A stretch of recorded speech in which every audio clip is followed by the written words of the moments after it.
Un mini rigassificatore a Monfalcone, il progetto di un consorzio di aziende regionali, comune perplesso.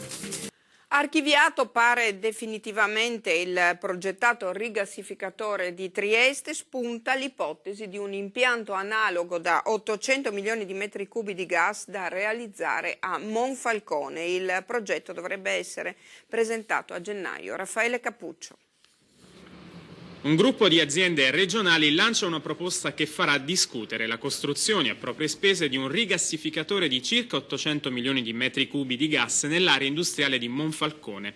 Il gruppo di imprese, tra queste solo per citarne alcune la SBE di Alessandro Vescovini e la Fantoni, ha già commissionato uno studio di prefattibilità, mentre il progetto vero e proprio dovrebbe essere presentato a gennaio. Lo scopo? Abbattere i costi derivanti dal consumo energetico, costi che pesano sul fatturato aziendale di chi opera nel Friuli Venezia Giulia.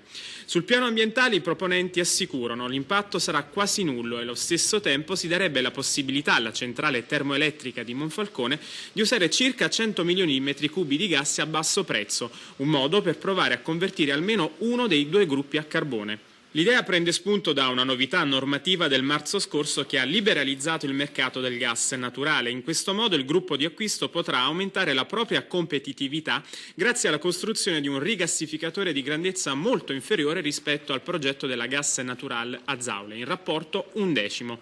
Dall'amministrazione di Monfalcone sono disponibili a valutare e ad accettare tutti i progetti che tutelino la sicurezza e la salute dei cittadini, ma allo stesso tempo il sindaco Silvio Altran chiede che siano chiarite le reali esigenze del territorio per evitare una sovraccapacità energetica.